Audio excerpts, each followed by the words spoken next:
All right, Jake. So I have been in the front row of a presidential debate in big moments. And I remember.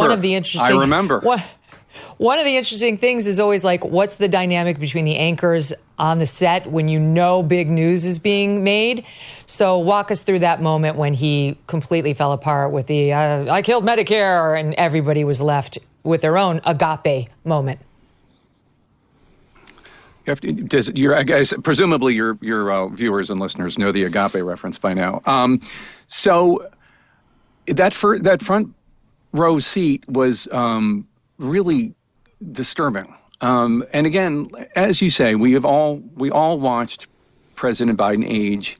We all watched his gaffes. We all watched these moments that were uncomfortable and obviously representative of a decline going on.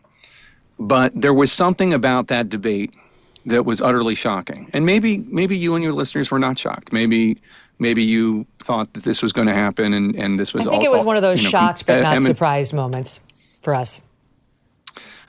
So he comes out and, he's obviously shuffling, as had been going on with him for years because of his degenerative spine. And although, by the way, that was another thing that the White House wasn't being honest about. They were saying it had to do with his, breaking his ankle or something in December 2020 and not wearing his the boot refusal or to wear the foot cast or support. Yeah, it was another not true. Yeah, not true. So he comes out and he has a cold also, and he sounds, so even his voice, obviously, go back and listen to him. In 2020, his voice is much deeper and stronger. And then, he comes out, it's thinner, it's reedier. He obviously is coughing a lot. But there was something about that moment. My first text to my producing team read phlegm. And I saw that same word in your book, referencing what you were thinking. It was phlegmy. He was definitely very phlegmy. But it was a few minutes in. I mean, his first answer was not good. But that wasn't ultimately particularly surprising. I think it was the second long answer in that economics block that we did, where he just completely lost his train of thought in such a way that he was like grasping for words. And look, he has those crutches where he starts wandering off and then he says anyway because he's lost his train of thought. That's something that we've seen. But this was something else. This was something more shocking. And he says, we finally beat Medicare.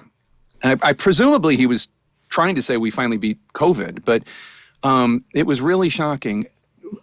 Also interesting at the time was Trump obviously was very Trumpy during the debate. He did his thing. If you like it, you like it. If you don't, you don't.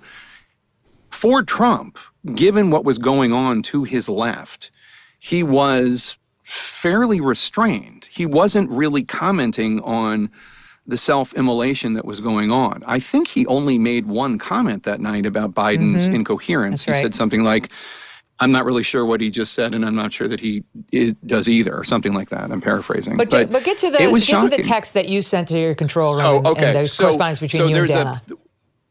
So we have iPads, because you can't communicate, obviously, talking to your control room during a debate. We have iPads where you can write on them. And I recommend it if you don't have one, by the way. It's fantastic. And I wrote, because I had no idea who was back there, so I tried to keep it clean. I wrote, holy smokes. Now, what I was thinking was, holy fuck. I mean, it was just shocking. But I kept it clean. Dana writes to me on a piece of paper, he just lost the election. It was just, it is, I don't think this is hyperbole at all, the worst debate in the history of presidential debates going back to 1960. I just can't think of anything even remotely close to it. And then you saw him immediately after, you write in the book, and he seemed like unaware that something extremely problematic had just occurred. Well, it's just, first of all, Jill helps him down from the stage. It's like a one-step stage. Maybe it was a little distracting because there were weird lights or whatever, but that looked weird too. But they come over to the table. Trump is long gone. He's probably in the air at that point. And they come over, and they really didn't seem to have any idea that this had been as bad as it was. And it was very awkward. He said something about sorry about my cold. And he tried to say something about how much Trump lies. And then he said something like, I guess we'll go see what the commentators have to say or something like that. And he and Jill wander off. And it was just one of these, sometimes you think did I just see that?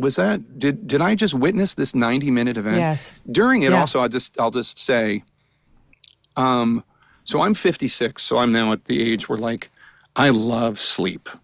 Sleep is something that when you're a kid, you hate it so much, but when you're an adult, you're I can't get enough of it. And I even thought as this debate started, why are we starting at 9? This is so late.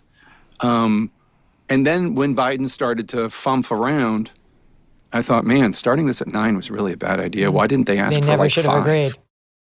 This July, speaking of resets, there's a global summit of BRICS nations in Rio.